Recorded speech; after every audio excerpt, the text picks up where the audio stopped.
The wind hammered Adam Carter's small two-bedroom house, rattling the windows. He was about to shut the door against the freezing rain when two identical women appeared out of the darkness.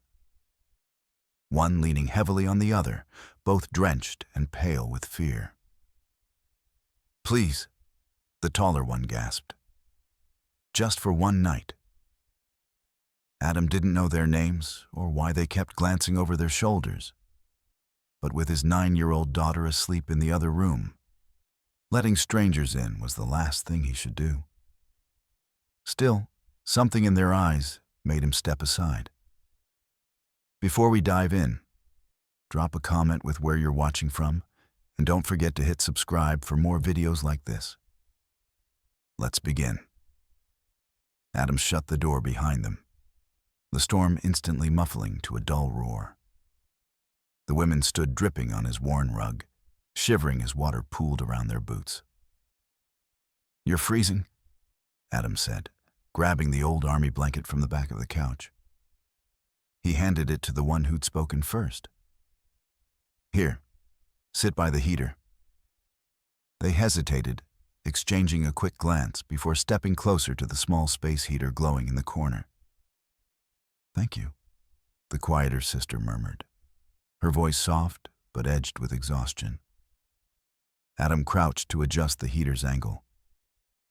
"You'll dry faster if you take those coats off." The taller one, maybe mid-20s like her sister, reluctantly unzipped hers, revealing a deep bruise along her collarbone. She noticed him looking and tugged the blanket tighter. Adam pretended not to see it. He'd learned long ago that some wounds weren't his to ask about. "I've got coffee, tea, hot chocolate if you want." "Hot chocolate," the quiet one answered quickly, almost like a child. Adam nodded and moved into the tiny kitchen, his mind running 100 miles an hour. Twin sisters, middle of the night, in the worst storm the county had seen in years. Something wasn't right. As the kettle boiled, he glanced toward the hallway. His daughter Emily was still asleep. He needed to keep it that way. When he brought the mugs back, the quiet sister's hands shook so badly the liquid sloshed over the rim. Adam set it down on the coffee table instead. "What's your name?" he asked. The taller one looked at him for a long moment before answering. "I'm Claire. This is my sister Chloe." "And you're?" Chloe asked, her eyes darting around the small living room. "Adam," he replied. "Adam Carter." Claire's gaze settled on him again. "We won't stay long? Just tonight?" Adam nodded, but in his gut he knew nothing about this night would be simple. The storm outside raged harder, wind battering the walls like an angry fist. Adam had just stepped into the kitchen to rinse out the kettle when it happened. 3 heavy knocks against the front door. Not frantic, not polite. Slow, deliberate. Both sisters froze. Claire's eyes snapped to Chloe, and Chloe's fingers tightened around her mug until her knuckles turned white. Adam glanced at them, instantly picking up on the change in their breathing. "You expecting someone?" Neither answered. Chloe shook her head almost imperceptibly, but her lips stayed pressed tight. The knocks came again, harder this time, rattling the old hinges. Adam's instincts sharpened, the old protective reflex kicking in. He moved toward the door, peering through the small side window. Nothing.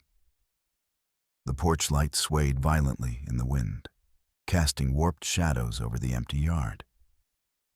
He opened the door halfway, keeping his foot behind it. The storm slapped him in the face with icy rain, but no one was there. Just the creak of the front gate swinging open and shut. "Probably the wind," Adam muttered, shutting the door. But when he turned, he caught it. Chloe whispering something sharp and urgent to Claire, her voice so low he couldn't make out the words. "All right," Adam said, walking back into the living room. "You two want to tell me what's going on?" Claire straightened, her expression cool, defensive. Nothing. We just don't like storms. Adam studied her. That was a lie. Her tone was too quick, her eyes too calculating. Before he could push further, a soft voice floated from the hallway. "Dad?" Emily stood there in her pajama shorts, rubbing her eyes. Her long brown hair was a tangle, her teddy bear hanging from one hand. Adam's voice softened instantly. "Hey, sweet pea. It's late. Go back to bed." Emily's gaze drifted to the twins. Who are they? Chloe smiled faintly, the tension in her face easing for just a moment. "We're friends of your dad's." Adam caught the way Emily tilted her head at them, studying them with that same unshakable intuition she'd always had. And for some reason, that unsettled him more than the knock on the door. The wind outside roared like a freight train barreling past the house. And then, just as Adam was about to tell Emily to head back to bed, the lights flickered. Once. Twice. And then everything went black. The hum of the heater died instantly, replaced by the eerie sound of the storm pressing against the thin walls. For a heartbeat, no one moved. Adam could hear only the pounding of rain on the roof and the faint, uneven breathing of the people in the room. "Stay put," he said, his voice steady but firm. He reached for the flashlight he kept in the kitchen drawer. The beam cut a narrow path through the darkness, landing on Claire's pale face. She was staring toward the front door, her lips pressed into a thin, hard line. "Storm must have taken out the power," Adam said, more for Emily's comfort than anyone else's. "Or something else did," Claire murmured, almost to herself. Adam caught it. "What's that supposed to mean?" She looked away. "Nothing. Forget it."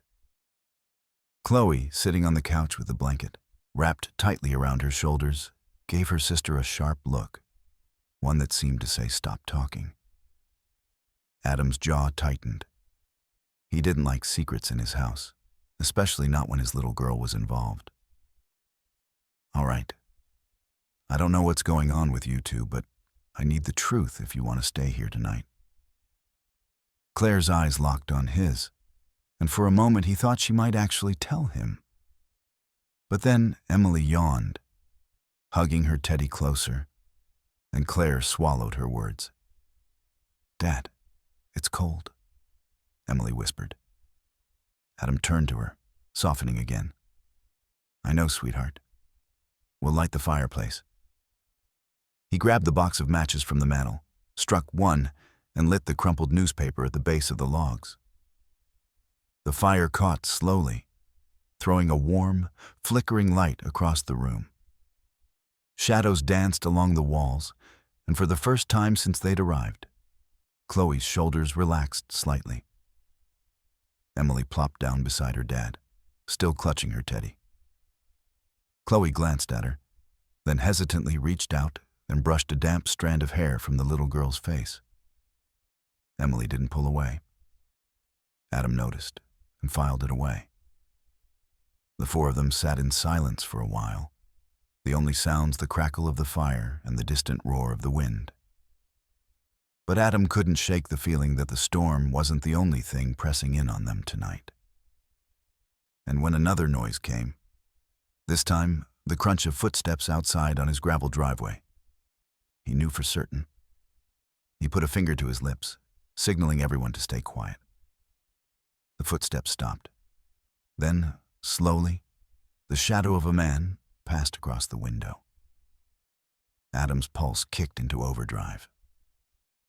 Whoever was outside wasn't just a random passerby.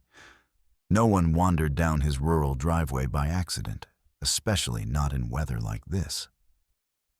The firelight flickered across the twins' faces, and he could see it now. Pure, unfiltered fear. Chloe's hand crept toward Claire's, gripping tight enough to turn her knuckles white. Adam kept his voice low. "Stay here. Don't move. And don't open that door for anyone but me.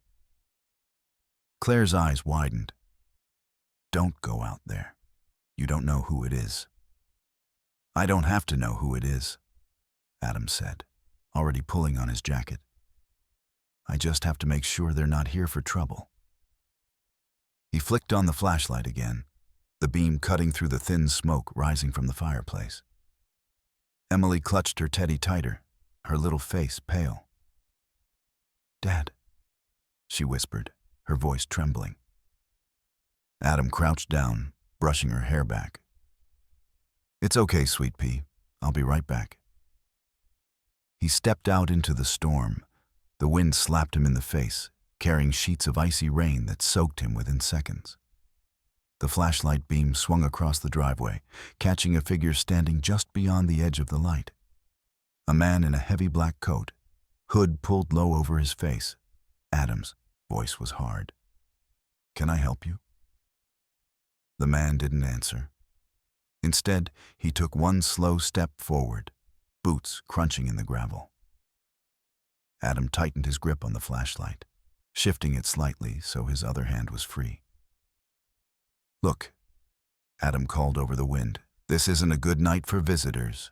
You should head back. The man tilted his head slightly, like he was sizing Adam up. Then, without a word, he stepped back into the shadows and disappeared behind the line of trees. Adam's heart was still pounding when he shut the door and locked it. What did he want? Claire asked immediately, her voice tight. Didn't say, Adam replied. But I'm guessing you two have a better idea than I do. Chloe swallowed hard, her gaze darting toward her sister. We can't talk about it. You will talk about it, Adam said, his tone sharper now. You show up here in the middle of the night, in the worst storm of the year, and now strangers are lurking in my driveway? That's not just your problem anymore. Claire finally broke. We didn't mean to drag you into this. We had nowhere else to go. And if he finds us... She stopped herself, biting her lip. Adam leaned forward. If who finds you? But before she could answer, a sound split the air, a loud bang from somewhere in the back of the house. Emily jumped, nearly spilling her hot chocolate. Chloe's eyes went wide. Adam grabbed the poker from the fireplace and stood, muscles tensed. Stay with Emily, he told the twins, his voice like steel. He stepped into the hallway, the sound of the storm muffled here, replaced by the groan of the old floorboards under his feet. He moved toward the back door, only to see it swaying open, rain blowing in across the kitchen tiles. And in the muddy footprints leading inside, Adam counted 2 sets. Adam's stomach clenched as his eyes followed the muddy footprints trailing in from the open back door. 2 sets. Fresh. Whoever had been outside wasn't alone. He tightened his grip on the fireplace poker, the cold metal biting into his palm. Every instinct screamed at him to move fast, but he forced himself to stay quiet. In a storm like this, sound carried differently. Footsteps could vanish under the roar of wind, and a wrong move could put him right in someone's path. A faint floorboard creaked in the laundry room. Adam's pulse spiked. He stepped lightly toward the sound, shoulders squared, jaw tight. He didn't call out. Talking now would only tell them where he was. Another creak, closer this time. Then a shadow shifted in the half-light. Adam raised the poker. You've got 10 seconds to explain why you're in my house, he said, his voice low but steady. The figure stepped forward, a man in a rain-slicked black coat, his face partially hidden by the hood. His eyes flicked to the poker, then back to Adam's face. Not looking for you, the man said. His voice was gravelly, deliberate. We just want the girls. Every muscle in Adam's body went rigid. Not happening. The man's lip curled. You don't know who they are, do you? You'd hand them over if you did. From the living room, Emily's small voice carried, "Dad?" The man smirked, as if sensing Adam's attention splinter. That half-second was all it took. Adam stepped forward, slamming the poker against the doorframe with a sharp clang. The man flinched, stumbling back, and Adam used his weight to shove him toward the open door. A second figure appeared in the doorway, shorter but broader, blocking the exit. Rain pelted their shoulders, thunder cracking overhead. Adam didn't hesitate. He swung the poker hard, the clang echoing through the kitchen. The shorter man yelped, stepping back just enough for Adam to push the first one out into the mud. He kicked the door shut and threw the bolt, his chest heaving. When he turned, Claire and Chloe were in the hallway, pale as paper. Chloe's hands trembled. Claire's jaw was set, but her eyes gave her away. "They found us," Chloe whispered. Adam's voice was harsh. "Start talking, now." Claire's breath came fast. "Those men work for someone who's been after our family for months. We tried to disappear, but—" She broke off, her gaze flicking toward Emily, who stood wide-eyed in the living room doorway. Adam took a step closer.